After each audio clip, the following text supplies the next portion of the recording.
Well, welcome everybody, and thank you for being here. I'm Jordan Thomas, and I'm here today with RPEC as part of a campaign from the Alliance for Retired Americans. And today we're talking about how digital scams are evolving, how artificial intelligence and social media are changing the landscape, and most importantly, what you can do to protect yourself and the people that you care about from these scams. The goal is not to create fear. Our goal is to build awareness and confidence so you know what to watch for and what steps to take. And this presentation will include information I present, but will also be interactive, giving you all the opportunity to share about your experience with scams if you'd like. If you prefer to stay quiet throughout the presentation or share minimally, that's completely okay. We understand this subject can spur emotions, and our goal is to help you all feel safe, understood, and supported as we discuss how to protect ourselves and our loved ones from the digital scams. Yeah, I'd love to start just by if we can get a show of hands of people who have received a suspicious call, text, email, or online message recently. Like I said, you don't have to if you don't want to, but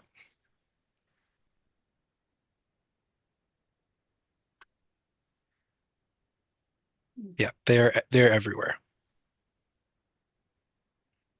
Okay, to understand scams and why they're changing so quickly, we first need to understand one of the key technologies behind them, which is artificial intelligence. What is AI? Artificial intelligence, or AI, is computer technology that is trained on large amounts of real human data. It learns patterns in how we speak and write, and then it can use that to create new content that sounds or looks real, even though no human actually wrote or said it. You're already seeing examples of AI in everyday life, including chatbots that answer questions, voice assistants like Siri or Alexa, and the algorithms that decide what you see on social media. Oops, sorry about that. This matters because AI can now fake voices, messages, and videos, and that makes modern scams much harder to recognize. AI is only part of the story. The other major piece is where these scams are happening most often, which is social media. What is social media? Social media refers to websites and apps where people connect online. People use social media to share photos, posts, videos, and messages to interact with their friends or groups and sometimes strangers. And you're all probably familiar with platforms like Facebook, WhatsApp, Instagram, YouTube, and TikTok. Social media makes communication very fast and very easy, which unfortunately, those same tools that help us connect also allow scammers to reach out to people quickly and directly. And another interactive piece that I'm curious about is which social media platform do you guys see or use most often in your day-to-day life?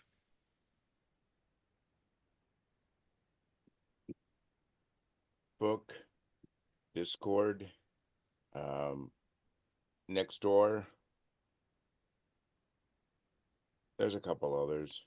Too many. I've been seeing a lot of scams on Discord recently. Um, I've not ever seen one. No, excuse me. Just recently I did see one. Yeah, First one ever. they've been coming up, or there's just like a DM or a direct message. I reported it to the administrators immediately, and it was Good, removed. definitely. Okay, now that we've defined AI and social media, let's look at the scale of the problem. So before we dive into this specific scam types, it really is important just to understand how big the problem is becoming. Data from the FBI and the FTC consistently show that Americans lose billions of dollars to fraud every year, and older Americans, older adults are being hit especially hard, in fact. The FBI's Internet Crime Complaint Center reported that adults age 60 and older lost $4.8 billion to internet scams in 2024 alone, which represents a 43% increase from the year before. We also know that social media has become the leading way scammers first make contact with older adults, both in terms of how often it happens and the total dollars lost. And importantly, these numbers likely underestimate the true scope of the problem because many victims never report scams due to shame or embarrassment, Mm. or lack of confidence whether that experience was truly a scam or not. Now, let's take a look more closely at who is being hit the hardest. The losses are rising nationwide, but older adults are experiencing some of the largest impacts. Billions of dollars are being lost each year, and social media has become a leading way scammers first make contact. And many scams go unreported, which means the real numbers are likely even higher, as I said.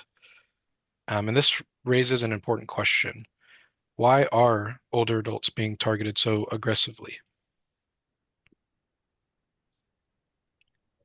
Scammers often target older adults because they try to exploit trust in institutions and in personal relationships. And many older adults are active online, which gives scammers more opportunities to reach them directly. And scammers may assume older adults have savings, retirement benefits, or access to financial accounts.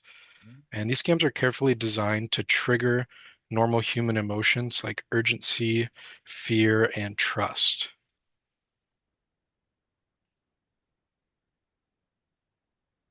The important thing to know is that even though scams look different, most of them follow the same playbook. Now, I'm going to put on a video here, and before we watch the video, to better understand one component of the alarming ways AIs can impact us. And I'm going to make sure that everybody is able to hear this before I start. It's just a quick video.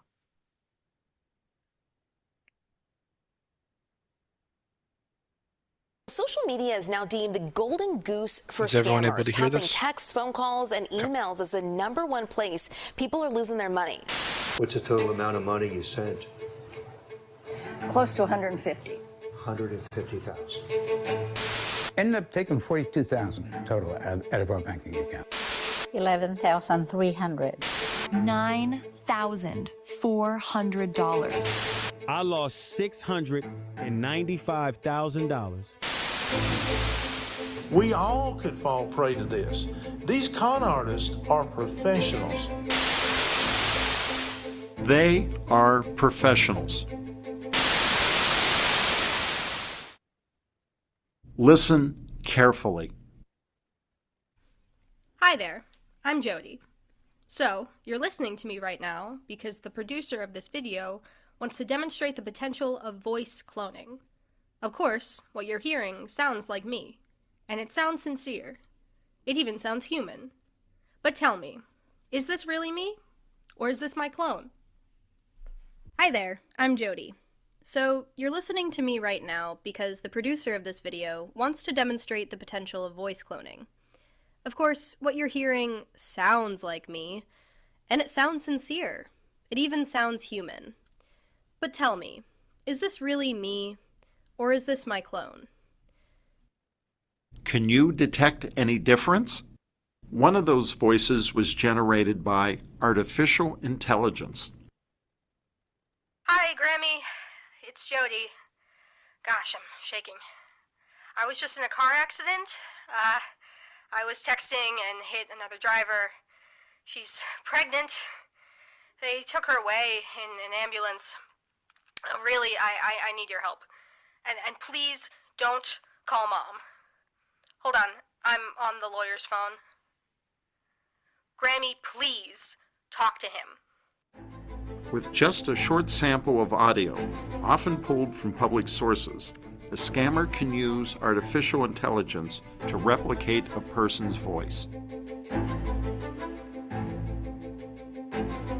Scams like this aren't new, but the powerful technology now behind it is.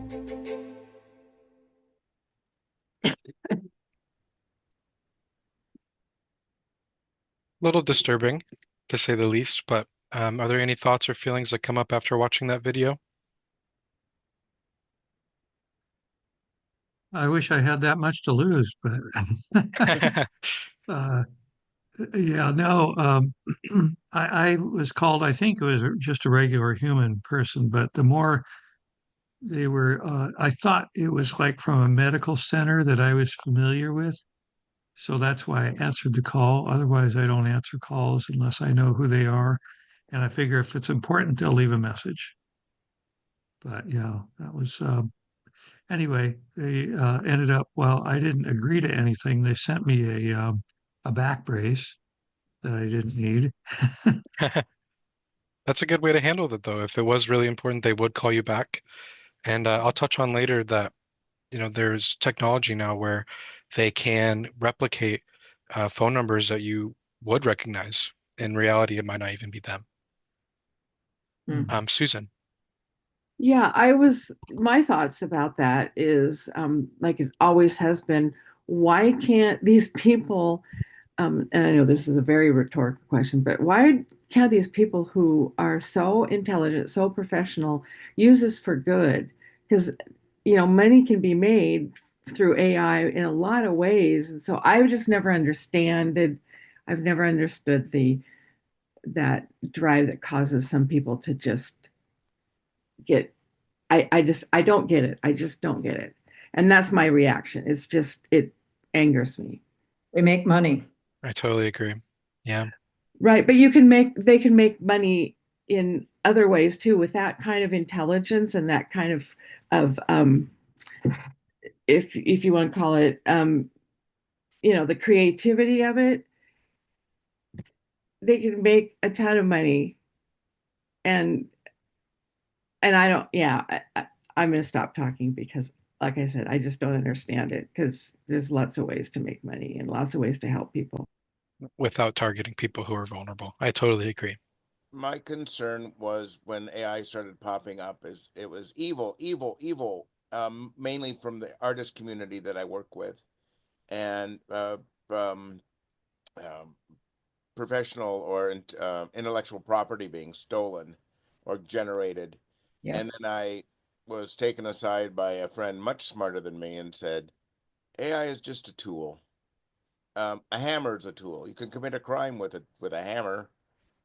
So it's trying to decide whether you're going to use the tool for good or evil, and and just look back to the hundreds of years, thousands of years, the good and evil that different people have make a decision on the tool.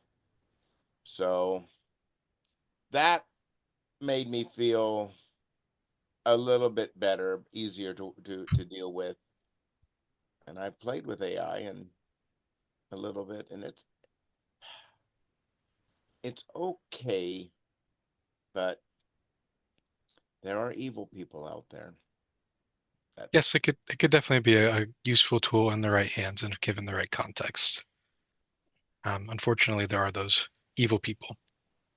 Katrina. We got a call saying that our grandson was about to be taken to jail. There was a little problem with that scam call. We don't have a grandson. They hadn't done their checking very well. And on that example that you said, I would be asking she said, don't call mom. What if mom isn't reachable or has died? Excuse me, you didn't do your homework.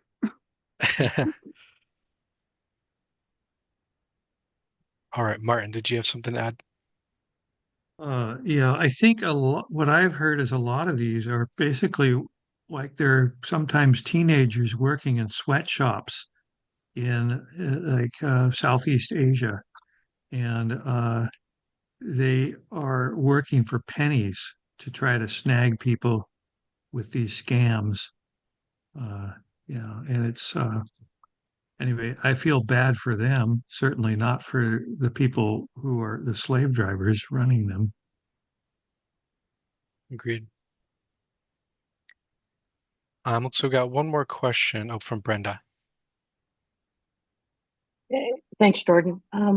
One of the things I'd like to address with Susan is I worked probation and parole work, and it is about how to access money in the easiest way and not doing any work for it, the money. Um, we have prisons filled with people that are doing this. But the others, a lot of these, it's my understanding, are from overseas in other countries that are involved in this. Um, but the other question I have, Jordan, is will we be talking about big business using AI to try to get seniors kind of like ordering back braces or coming to your house uh, to provide these services that are actually big business contracting with another entity just to be able to bill your insurance companies? We won't touch necessarily exactly on that, but we do have some points very soon about how big corporations are really intertwined in this and that they are making a lot of money off of it and kind of turning a blind eye to the scammers. Really just, yeah, turning a blind eye and letting it run rampant on their platforms is a big focus of part of this webinar. Great, thank you. Mm. Go ahead, Derek. Oh, I was just going to mention in regards to Brenda's comment, we would be happy to look into another potential webinar that is focused on Medicare fraud or medical fraud using targeting methods such as that and develop something like that down the road here. So I think it would be very, very valuable for our members. absolutely. Yeah, we can definitely look into doing something like that. All right, looks like we've got a question in the chat from Marcia. If they can replicate a number I would recognize, can they label it with the name from my contacts? Now, I don't believe that they can replicate specifically a name from your contacts, but if they can utilize a technology where they can make it appear like a number, so if that number is saved in your contacts, it's possible that it could come up as that name that you have saved. Jane. I got news for you. They can. I was sitting on the couch. My husband was sitting next to me, and I got a phone call from him right there. His name, his phone number, and yet his phone is sitting right in front of him. And it was a scammer. Mm. But that's where I learned you don't ever answer it of hello or hi or use the word yes. As soon as you've done that, they have your voice and they can use you. That's a good point. That's all they really need is just a small snippet of data of your voice, and they'll utilize it for more scams. Okay, let's move on. So now that we've seen how these scams are showing up in new ways, the next step is knowing what to look for. Even though the messages may look different, most scams follow that same playbook. Uh, let's walk through a few common scam patterns, the red flags that show up again and again.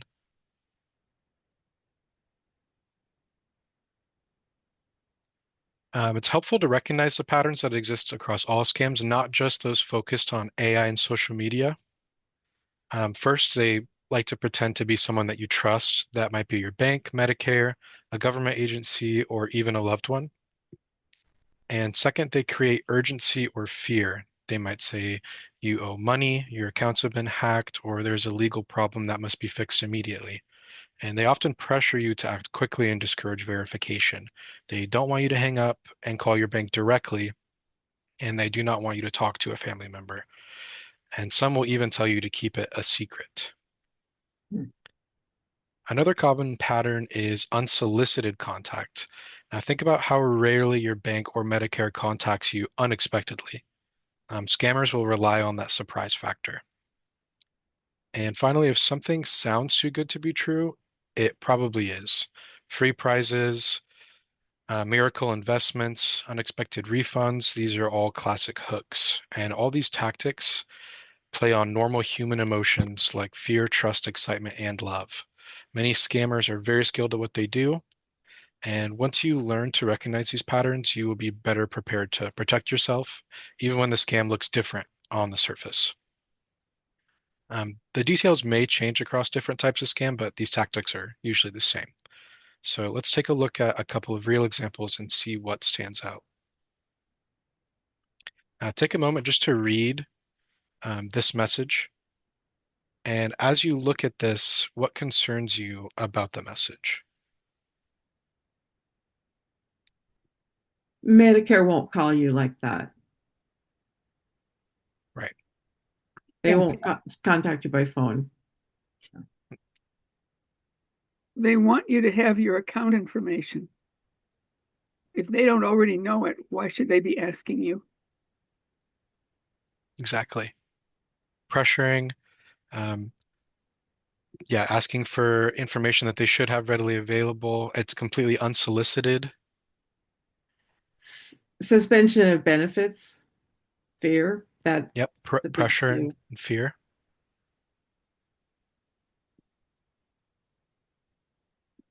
All right, let's go to the next one. You missed it. Press 1 now. Yeah, it tells you Press to do one now. something and you do it. Yeah, then it ropes you in. Mm, Yeah. that's a good point. Yes, yeah. We have another message here, so just the same process. Take a look at this message and what feels off or concerning.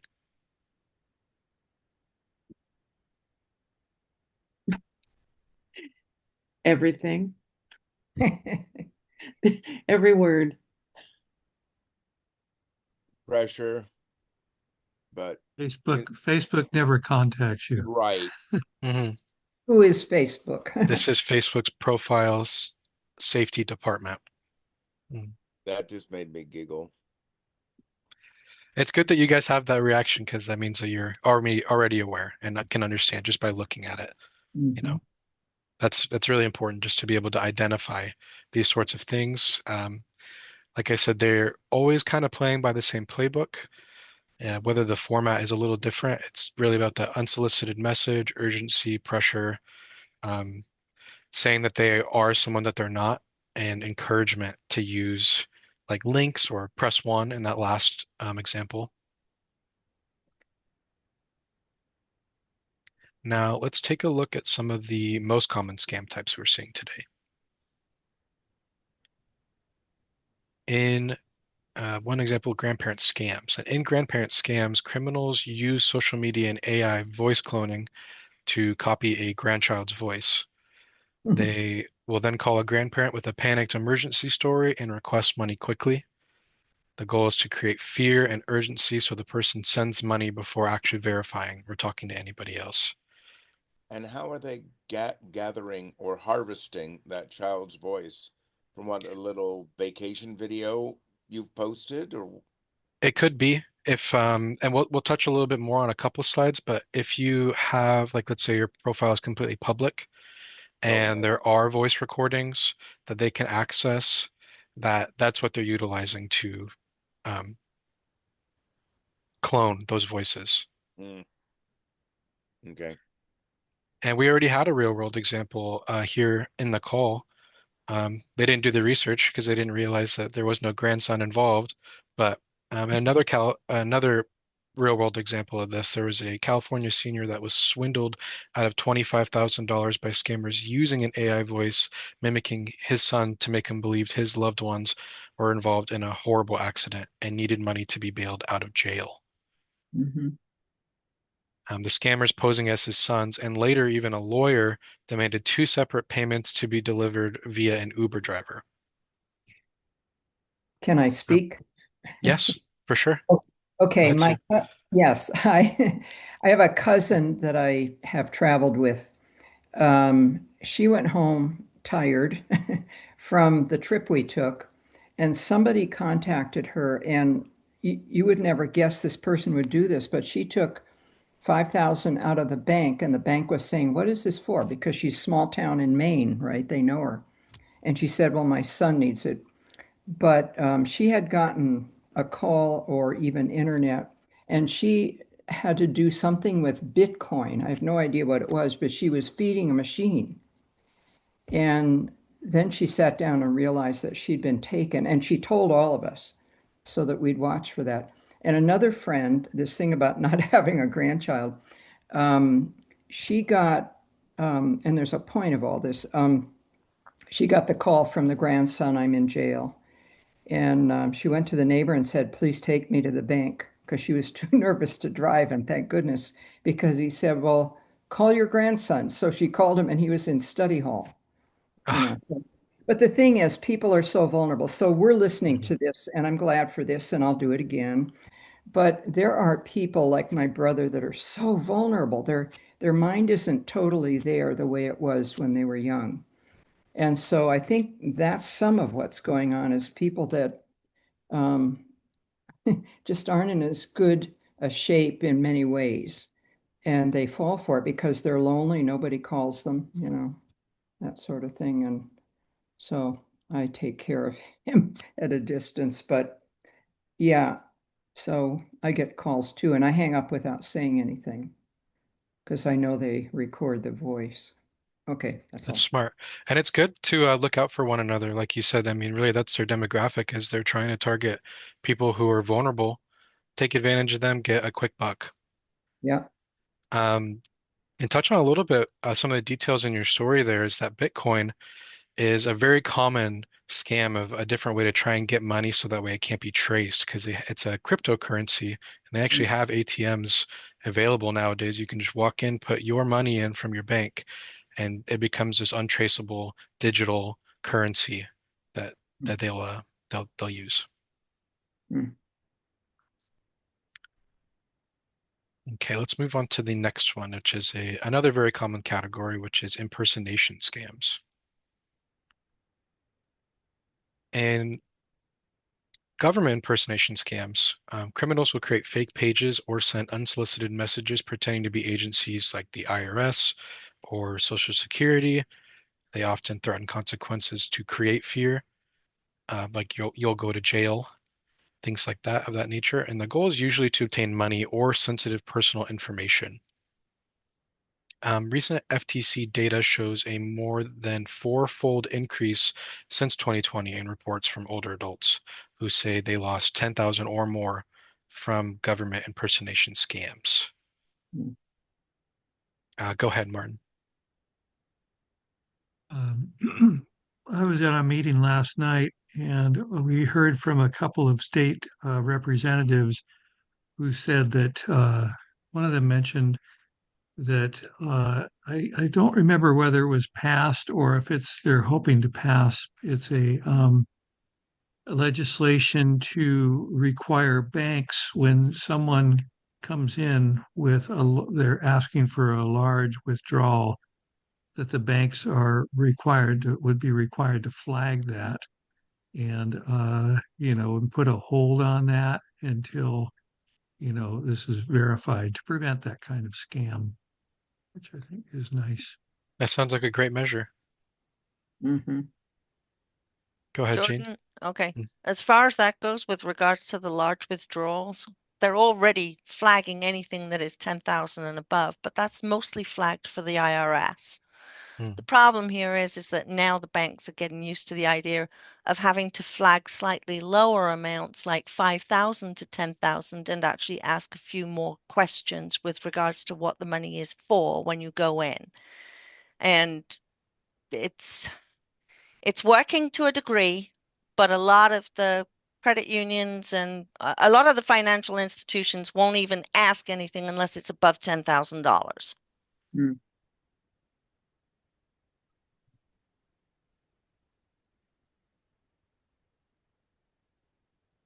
Okay, let's move on to the next one here. Recent headline states that scammers created multiple. Oh, I'm sorry. Actually, it looks like I missed a comment from Marcia. If you leave a voice message on your phone, can they use that to clone your voice? Um, I think that would depend on what the scammer's technology that they were utilizing. In this circumstance, with an impersonation, they're not necessarily using AI. They could be something from social media where they are pretending to be the IRS or Social Security, but that is definitely a possibility. Wow. Go ahead, Susan. Yeah, this is kind of out there, but what if you try to disguise your voice, like pretend you have a cold and you're coughing and you're stumbling on words, or I don't know, is there a way to you can see laughter, but is there a That's a way good to idea. I'm just thinking about that. You don't sound like ourselves when a friend says, "Oh, you've got a scratchy voice or something." I just might, you know, yeah. There's That's it. I That was would be, thinking about some other funnier things I to do, like that. like blow a whistle or something. Yeah. That's it, Susan. Well, as soon as we're done with this, I'm redoing my voice message on my phone, like as if I'm drunk, because I know it comes out British with a Texas twang. Nobody's going to get that. Uh, Oh, that's a great idea. That would be a good way to combat it because that is the data that they are trying to get for the AI cloning specifically. And that could be a good way just to go around it. And I think it's pretty funny too. So yeah. Yeah, I got all kinds of. Well, thank you for the positive feedback to that because I thought it was kind of silly, but It's silly, but not bad. Not a bad idea at all. Well, this means that I can no longer have my cutesy outgoing message anymore. Never thought about that. So it'll go to the standard phone company saying leave the message as opposed to my voice. Oh well. It's unfortunate. Um, I have a celebrity's voice. there you go. There you go. Yeah, I know a couple. Okay, to the next slide, we've got a recent headline states that scammers created multiple fake accounts and pages on Facebook impersonating government agents to defraud users of nearly 67 million. Oh, sorry, that was just the headline from that slide. A lot of money from Facebook users. Did um are you still showing the slides? I'm sorry, I don't see it. They should be displayed, yes. All right, then We that's me. can everybody else see them? I could try and reshare. I can still see it. Can see it. Got it. Thank you. Okay, no Damn problem. computers. My smartphone just confirmed to me that it's displayed. All right, and our next example, which is another very common one, is romance scams. And in romance scams, criminals create fake online profiles and build emotional relationships over time. And this is a long process that can last weeks or months. And eventually the scammer asks for money, gift cards, financial help. And these scams can both be financially and emotionally devastating. Kate Kleinart is a Pennsylvania widow who fell victim to a romance scam after accepting a Facebook friend request from a man claiming to be Tony. And over several months of an online relationship, he built her trust and convinced her to send him money, ultimately costing her about $39,000 of her life savings, pension, Jesus. and late husband's insurance. Jane. I have a similar one for you. It's actually one of my neighbors who I take care of from time to time. And she was all excited. She'd been a widow for many years, and she suddenly had this new love interest that was working on an oil rig. And this is a big one, oil rig worker. His phone suddenly goes down. Please send me another phone.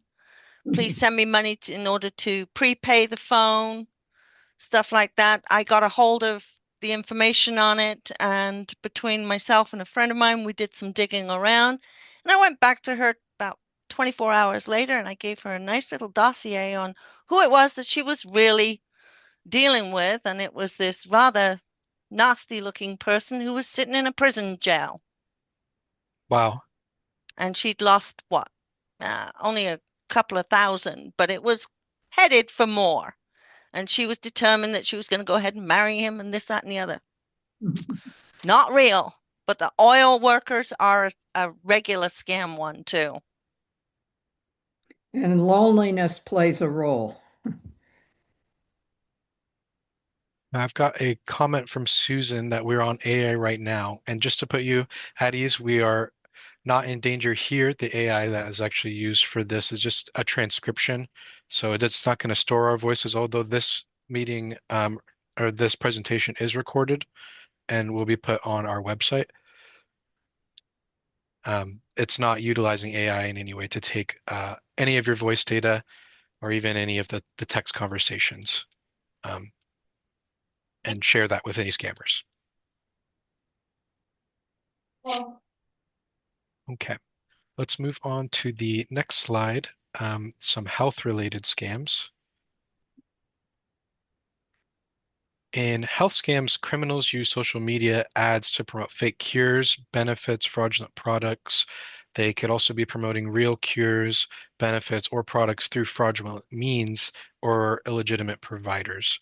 And these ads often look very professional, but an ad appearing in your feed on social media does not necessarily mean it has been verified and may simply be a means to steal your information.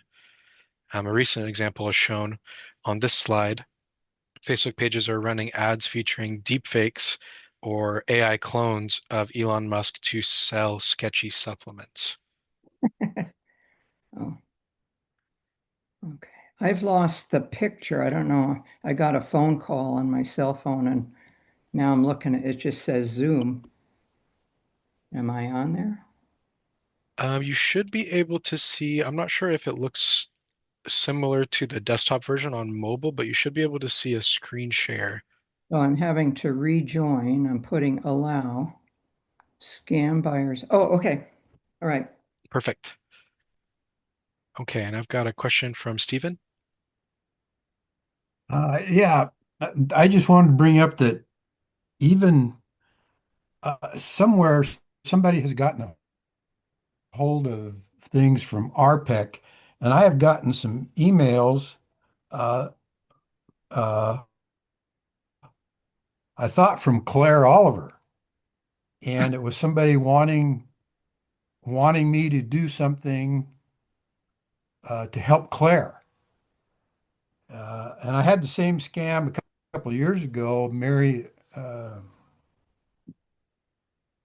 Uh, Alma Jean. I received somebody, a friend of Alma Jean's, who was trying to get something done for Alma Jean and asked me if I would send him they didn't have a way to get payment to them, so they wanted a gift card or some other way of, they gave me a solution for it, but it seemed so far out of character for the way that we normally do business and communicate that I could tell it was a scam. But they've they have somehow gotten a hold of information about RPEC where they try to pose themselves as a Claire Oliver or a Alma Jean or somebody like that that needs some help. The RPEC can't pay the bill that they are owed from RPEC, and was wondering if I could help them get this payment to them. And I've refused to do that every time. I just delete the email now. Good. That's a good reaction to have, and it's very important that you see those identifiers. Like you said, this is very out of place. They're asking for money. They're impersonating somebody else. And unfortunately, although our data on our end is very secure, I mean, my email is public. It's on the website. If anyone needs to reach out, as is everybody on the council. And they can use technology to kind of try and spoof that or make it seem like it's us. Like I spoke with somebody not too long ago about Claire reaching out to them, and they reached out to Claire directly and to us to make sure, like, hey, this is very out of the ordinary. And it was somebody that was just using the Claire Oliver's title. So Wow. unfortunately, that's just what these scammers do. And if they see any way that they can potentially make that quick dollar off of using the likeliness of somebody else, then they will. Katrina. I received at least 2 different Claire Oliver scams, also, not just Stephen. And I didn't believe them, and so I deleted them. Smart. Good. Martin. Yeah, our chapter treasurer received an email purporting to be from the chapter president saying that we needed to that the treasurer needed to send off a couple of checks for some conference down in San Francisco. And the treasurer was just going, what? And like writing back to the person she thought was the president. And it wasn't. I mean, they can spoof your email and make it look like it's coming from someone else. But if you hover over that email, the name on the email, it'll bring up something different a lot of times. Right. That's a good way to interact with it. If, especially with an email, if you go to their address and it's not the exact one that you're familiar with, sometimes it'll be one character off, or sometimes it'll be exactly identical. It can bring up extra information on that account to just try and make sure, hey, this doesn't look right. And if you ever have that feeling, one of the best ways is to just try and reach out to them directly through, not through that email, but through a different means that you know that you've communicated with them in the past. Right. Susan. Yeah. One question that I've always had, and you talked about it earlier, is who do you report to and how do you report to, and what information does the person you report to or the agency or whoever you report to, what do they need? Because we're supposed, I know we're supposed to report that, but who and where and how? A big place, and I will share some materials at the end of this that will also be Okay. posted on the website, is there's a couple places that you can report these scams. A major one is the FTC. They've actually got a whole page dedicated to reporting scams, and they will actually use that information and report it to local law enforcement.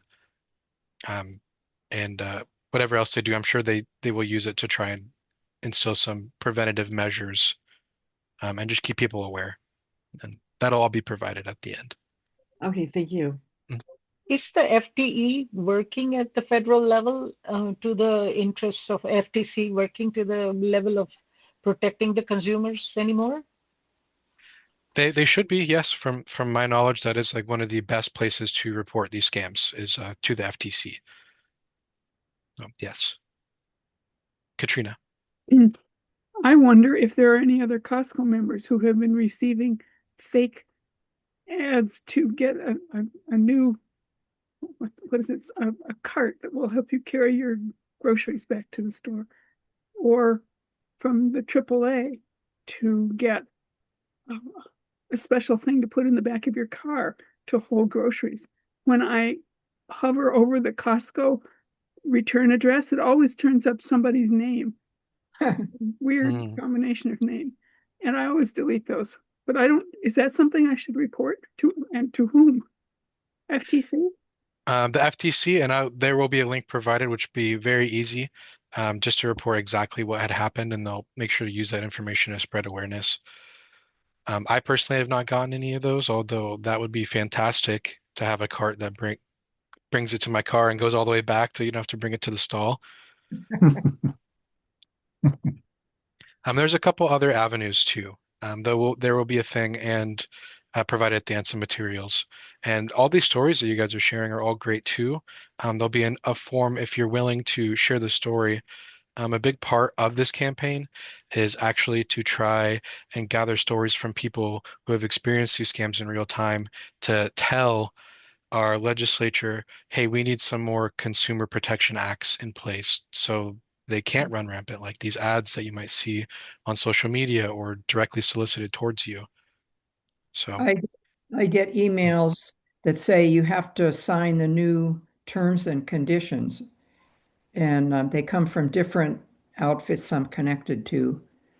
And I did one, and it caused all sorts of havoc on my computer. And so then I called the police actually, and eventually I got a call back, not right away, like weeks later, and my name has gone out too, like my whole email address list, and I'm connected to lots of people, like everybody is. And I would, and some people I think paid for a gift card from Amazon or whatever. So then I think, you know, some of the loss is in my name, unfortunately. But other people recognize that I would never do that. One of them, I shouldn't tell anybody that's going to do scams, but I never write Susan. I always write Sue. And it was signed in capital letters, Susan. and that wouldn't be me, but some people caught it and some didn't. And there were other clues in the message that would not be me. But they thought, oh my goodness, my friend needs help. Or her niece needs a gift card or something or other. So that, Yeah. and I've gone through that twice. And I called Comcast the first time it happened, which is several years ago. And in the course of whatever they do, they wiped out my entire email address list. So I had to start from scratch with that. So I don't know what happened there, but, and they said it was their fault, but they couldn't undo the damage. That's unfortunate. And that's one major reason why we're here is that it's really good to spread this awareness and really key in on identifying this is a scam, either before a link could be clicked or if someone is posing, which is the most common, is just impersonating the likeliness of somebody else, either through spoofing or just saying, like, sign Susan, I need this money or something like that. That's not something you would ever do. And Yeah.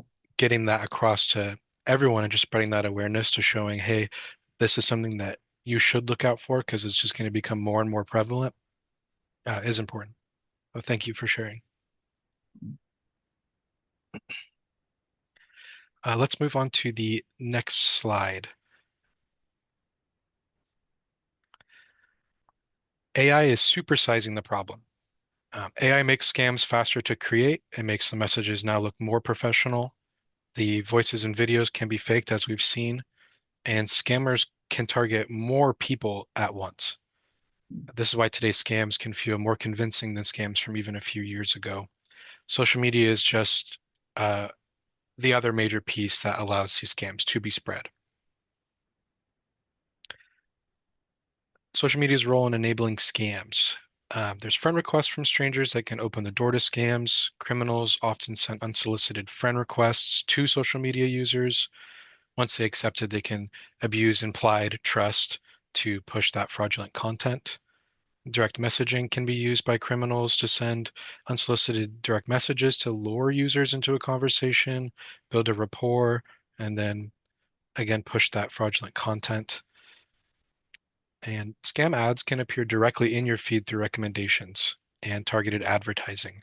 These criminals will exploit feeds and For You pages to push that scam content. They will create fake groups like charity pages, support groups, or community groups focused on specific interests or emotional needs to cast a wide net in reaching potential scam victims. These criminals will create fake or clone profiles impersonating your friends or family, celebrities, government agencies, politicians, and other public figures to solicit money, personal information, or otherwise continue to push the scam content. Now, there is a bigger system issue to be aware of here. Social media's role. And unfortunately, these scams are not just a criminal problem, they're also connected to the way some platforms make money. When scam ads are purchased and displayed, those platforms still collect advertising revenue. And this is one reason why stronger safeguards and accountability are part of the national conversation.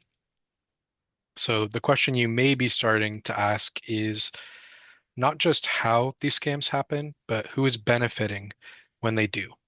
And let's take a brief look. I believe we have a video on this next slide.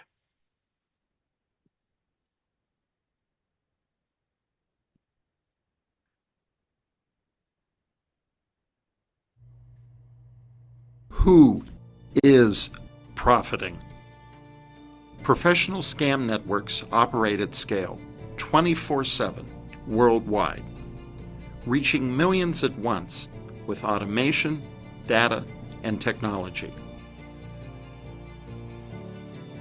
But scam artists are not the only ones cashing in.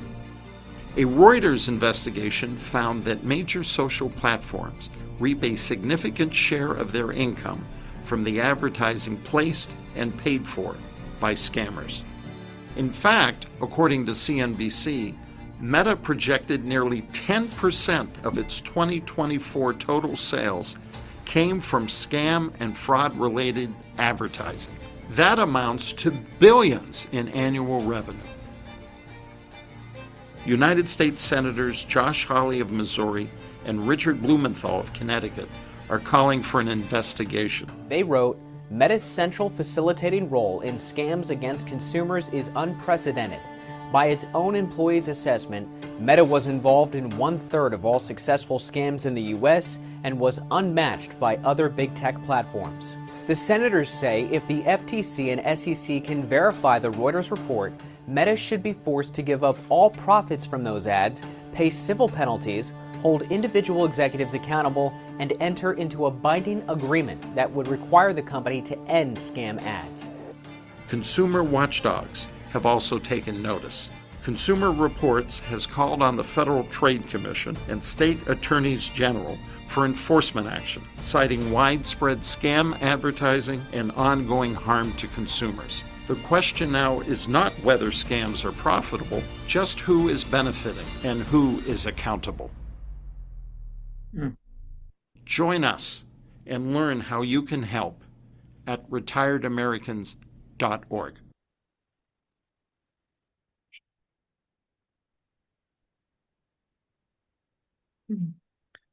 Yeah, what this shows us is that this is not just about the individual scammers. There are much larger systems that allow these scams to be spread at scale.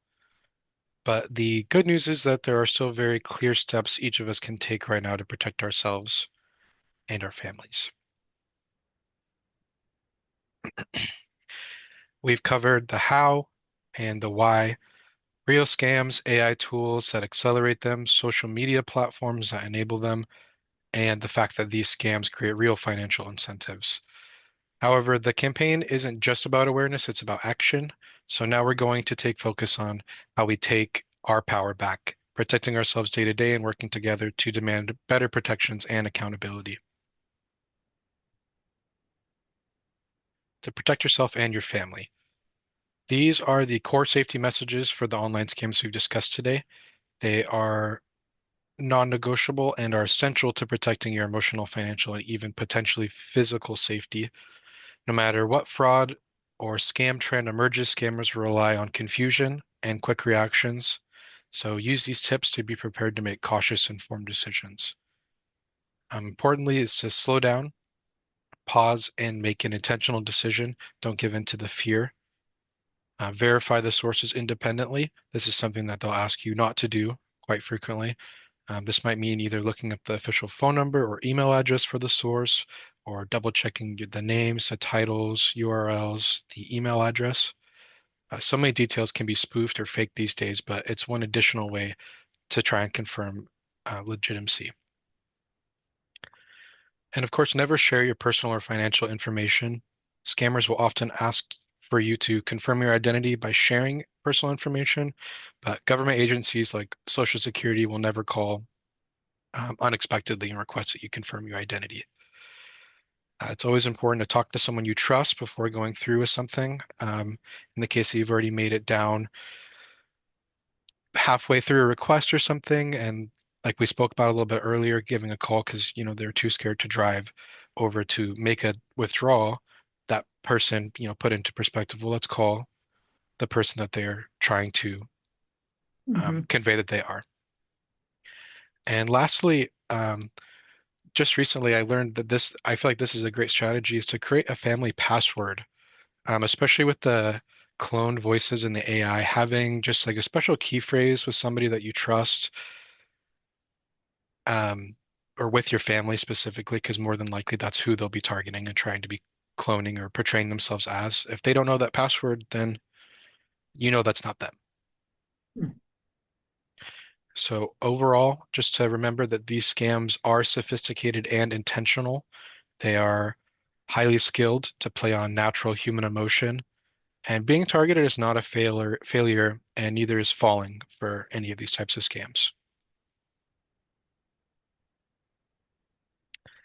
Do any of these resonate with you guys? Any of these tips you hope that you might implement next time you encounter a situation that feels off? Susan, or I saw your hand up. Yep. Yeah, Sue. Sue. Yeah, I had trouble. I'm old school in a lot of ways. I have a landline and a cell line. and something happened with the landline, and I had to have, a dozen conversations with CenturyLink, and each time they asked me for a key word. And and so I've used it and I've succeeded in getting my phone working again, but that's kind of scary with, like somebody else might hear me say that or read it somewhere, and then they'll ask me for that key word, which is, it's not a family password, but I think the things we legitimately need to do may be the source of some things that people know about us. Like how do we go on with our lives, not paranoid all the time and yet careful all the time? Yes, and that's something that I really want to try to not convey as fear, which is hard because it is scary. It is. And you don't always want to be on your toes. You do want to make sure you're careful when it comes to interacting with something that you might see as potentially fraudulent. Of course, it's always, like I said, to slow down a little bit before you make an informed decision, but really not to get anybody scared. It's really just to stay aware and use some of these tools or just some of these ideas to make sure that to prevent it as much as possible.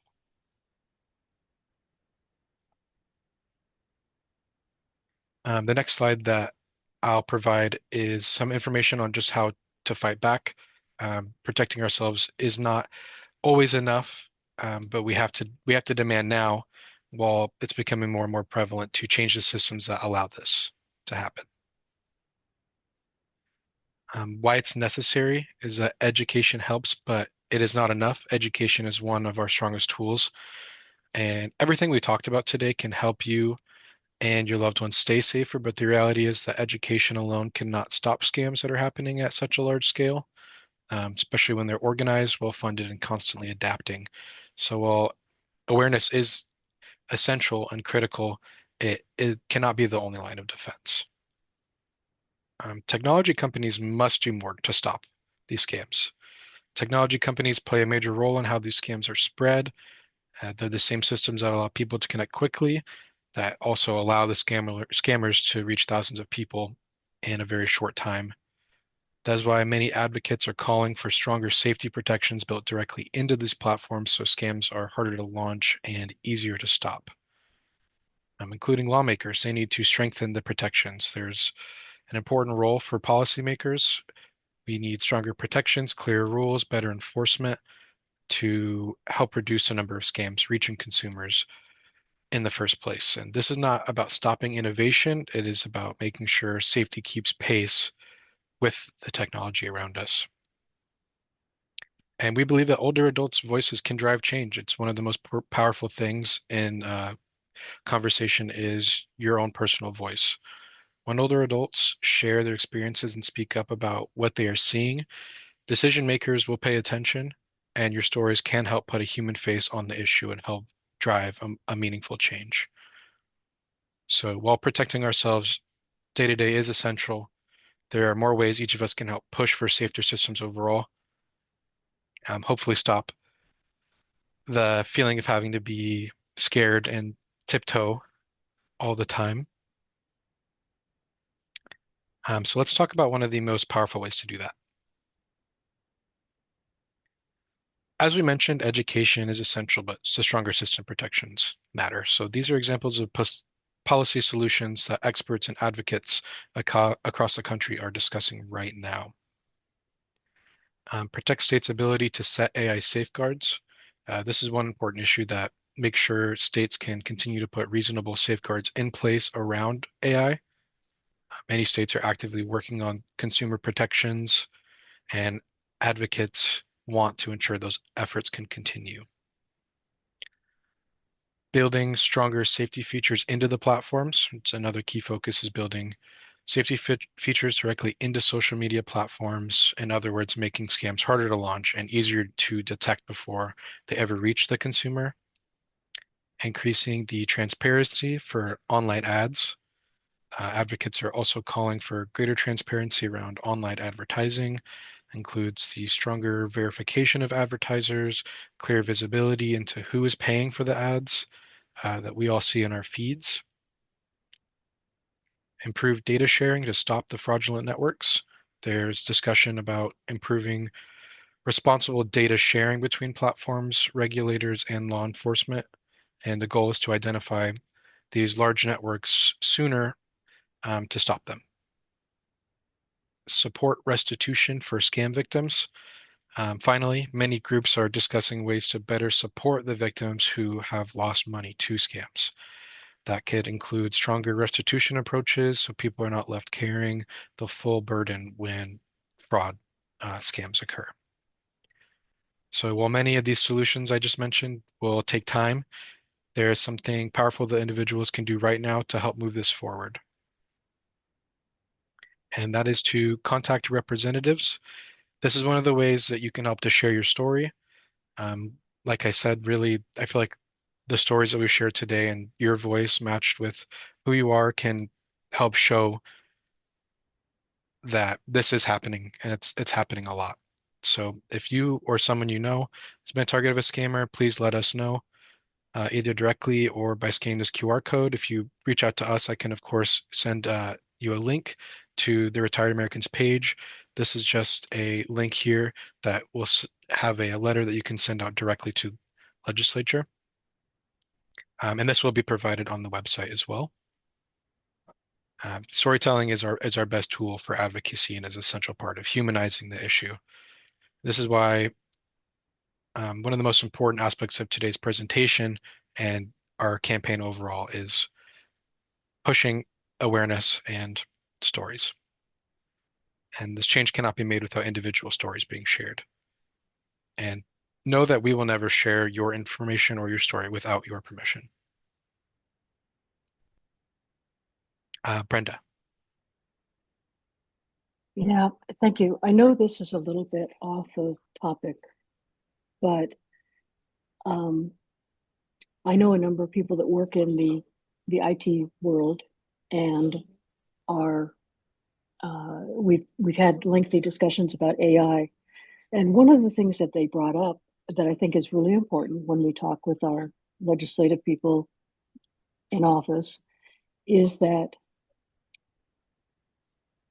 businesses that use AI are the ones that are currently trying to put some parameters around the data. So they're trying to protect our data. Our own government, however, right now is not. They want to extract everything and use it for their own. And that is very concerning to me with this current administration. And I hope that organizations, when we talk about this, are also putting out that our data is sacred. We need to protect that. And, we have to protect it from our own administration right now. So hopefully that can come up in other discussions as organizations that we continue to protect that, whether it be Social Security, Medicare information, healthcare information, because it's so easy then to put all this stuff together and use it for things we don't want to use for. So hopefully down the road, when we talk about our legislative stuff, that we also bring these things up. Because I can tell you that businesses are saying, no, we're not going to jump into that realm. But government is trying to force them to do that. So Yes, thank you, Brenda. That's definitely something that would be great to bring to the discussion. I totally agree. There's no better word than sacred for our data. That's something that's personal to us and unfortunately just gets abused all the time, whether there is businesses that sell our data or potential for the legislature, like you said, just making sure that we have as many protection acts against our personal information as possible is really where I would like to see everything go. And I think that we can get there.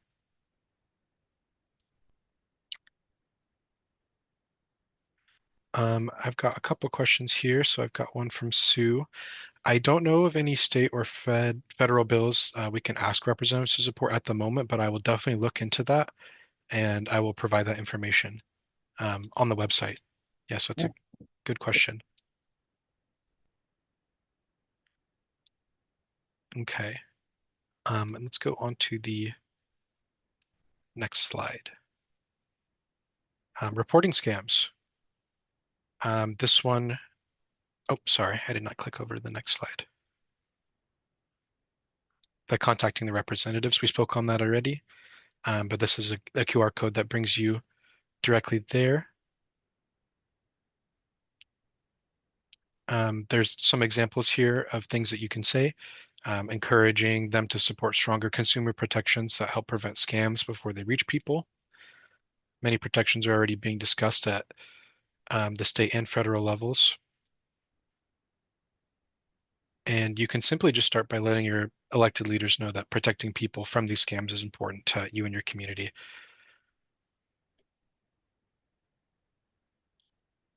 So never underestimate the impact of individual voices, especially when many people speak up together, as community awareness combined with civic engagement is one of the most effective ways to push for safer systems over time. Now, you may be wondering, what should I do if you've experienced suspicious activity? We talked about that a little bit earlier, and that is to report the scam. If you believed you have been targeted by a scam, or even if something just feels suspicious, please report it. Reporting is incredibly important. Even if you did not lose money, your report can help investigators spot patterns, warn others, and stop scammers from reaching the next person. I also want to say something clearly that if this has happened to you or someone that you care about, you are not alone. These scams are sophisticated and highly targeted, and they are affecting millions of people across the country. The Alliance has created a Stop the Scam resource page that includes trusted places where you can report fraud and where you can get help. You can find that here at the link on the website or at retired.org/stopthescam. If money was involved, it's especially important to contact your bank or credit card company right away. Quick action can sometimes stop or reverse the loss. And although reporting in these ways can maybe make you feel uncomfortable, it's one of the most powerful ways that we can protect our communities.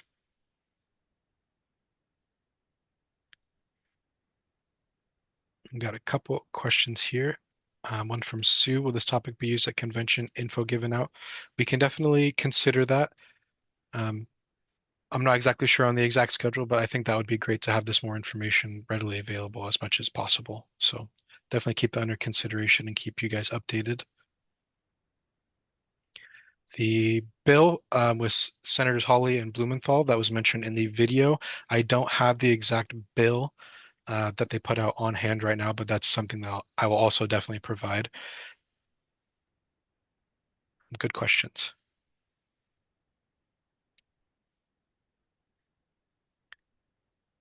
So think about who in your life could benefit from this information and help us spread the word.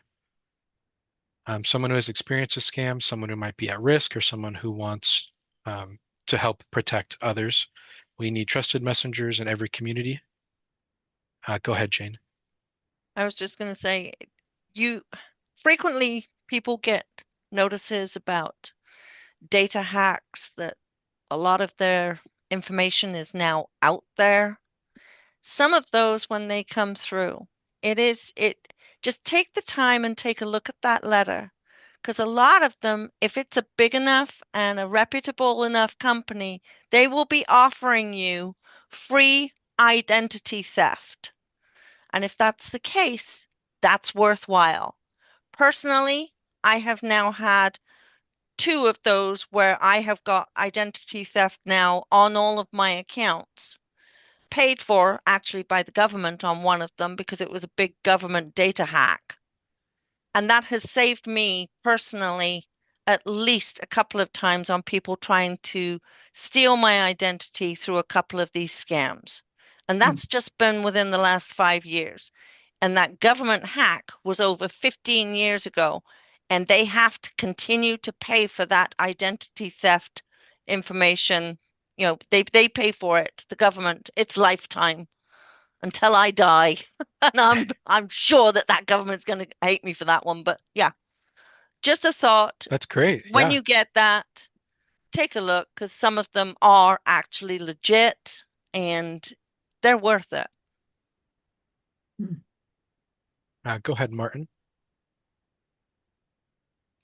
With that Hawley and Blumenthal issue, it was not a bill. What I was finding is that they sent a letter to the SEC and the FTC requesting that they look into these types of scams and enforce on those.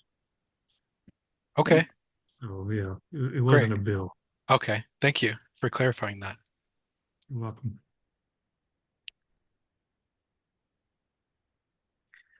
From Aruna here in the chat, if you were to get a letter saying that your data was compromised with a company, what can one do? First is to that could definitely be possible target from a scammer. That's pretty common is saying that something is compromised. But it definitely happens. It happens all the time. There are companies, whether it's really not that much of your data, or it could be something bigger, like what Jane was just saying that she experienced through a government data breach. There are steps to prevent that. In that case, with what she said with the identity theft. And in other cases, sometimes there's not a lot that you can do to stop that information from being there. They'll have these big leaks of data, either from just a small organization, maybe something you signed up for that's now out there. The best thing that I would recommend is being able to change your passwords. That's a big one when it comes to your data being compromised from a company, just to make sure that no one can actually use that data to get into your other personal information that may have not been leaked. Go ahead, Martin. Now, I believe a lot of these, if you get a legitimate letter, they will tell you that you will get a, free check with your credit agency to ensure that, and you can also put a freeze on any of your credit for a certain length of time. And, normally you can check your credit 3 times or once a year, excuse me, but you can get a freebie if you get one of those legitimate letters. That's good to know. That's good information. Yeah. Um, this is Aruna. I'm sorry I'm not able to find the hand raised for function. Is it okay to ask a question? Yeah, go ahead. Go ahead, Aruna. Okay. Thank you, Martin, for that information. And the question I had was if the Senators Hawley and Blumenthal has written a letter to FTC and one more agency, how can we ask our senators to have a bill? So once Congress passes the bill, maybe then we will have greater protections at the federal level. There will be the contact form, and that would be a great thing to include in there would be not just a Consumer Protection Act, but a bill regarding everything that we talked about today, whether it's the protection from social media or the advertisements or our data is really important, or protections on how AI can be used with just everything that's going on when it comes to these large scamming organizations and networks. Go ahead, Jane. With regards to what Marty just mentioned about checking your credit once a year, there's actually a free check your credit anytime you want with Expedia.com. Expedia is one of the big credit platforms for you to check your credit and see what's going on, and you can easily identify if somebody has taken anything out in your name without your okay, and they will handle any fraud on there for free because it's what they do. Expedia is the one that does it for free. You can also sign up for several of theirs on a higher level for checking your credit, obviously. TransUnion charges a small fee every single month. But like I said, Expedia, that one's free. So just bear that in mind, Marty, because I use it all the time. That's great information. Well, thank you, Martin, for the link there.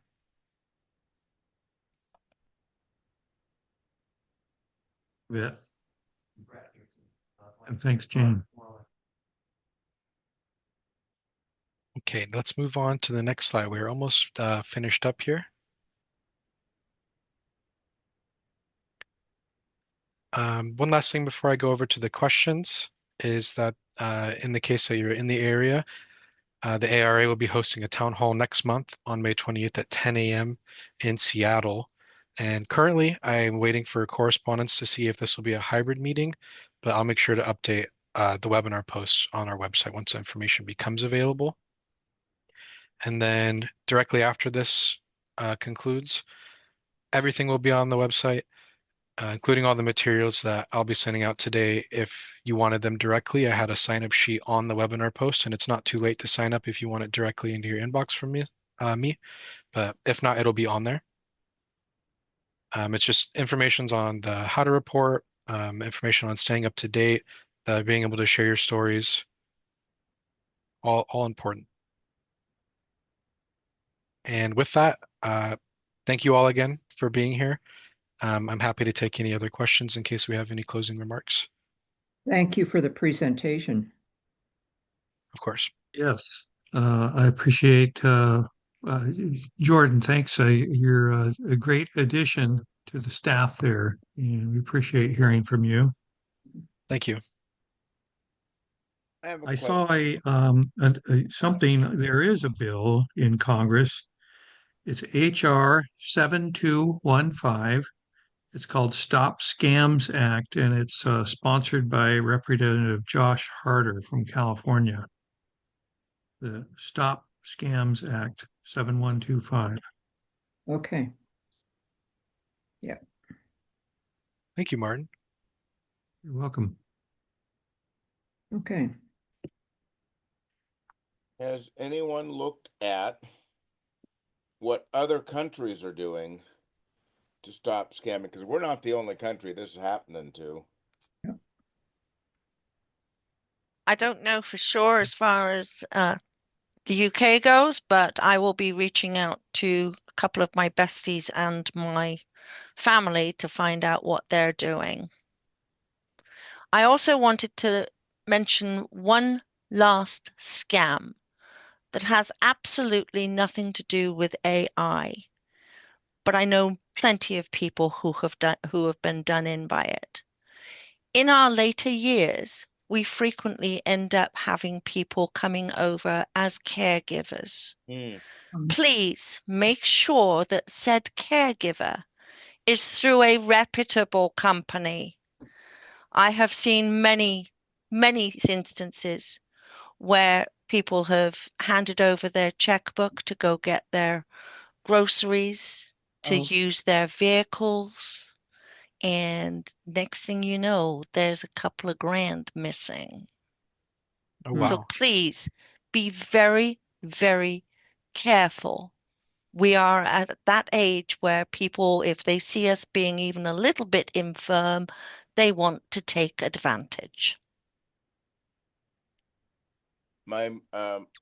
We had that in the 80s. My mother had multiple sclerosis. Were giving her care, and we hired people, and this gal stole money, plates, a vacuum cleaner, my mother's wedding ring. Oh. Oh, no. And if she had just asked, because she was outfitting her daughters, who's moving out, if she just asked, my father loved garage sales, he would have given her all that stuff. Mm-hmm. And the amusing note to that is they couldn't find her. The police couldn't find her, and we wanted to know why, because she already had a monitoring bracelet or ankle bracelet on. So finally, her mother turned her in. So, but all that stuff was gone. We never got any of it back. Right. But so that's Oh, an old man. one. But as we're more and more, as unfortunately are getting older, it's going to happen. It is happening more and more. Mm-hmm. So like I said, please be very careful. Yeah, I have to, because of my mobility issues. I've hired a cleaning crew, and it's a good company, but you never know. Mm-hmm. Yeah. Thank goodness I have nothing of value in my house other than me. Yeah. There you go. As I said, the big one is when you lend a vehicle to one of these people to go do your errands for you. Good luck in getting it back. Never would do that. Oh, you'd be surprised. Uh, All right. I Thank don't. you very much, Jordan. I don't have Yes. a car. Yeah, thank you all again for Thank joining, and you. thank you for your time and attention today. Hopefully this information helps you all feel more confident and Okay. navigate in today's digital world.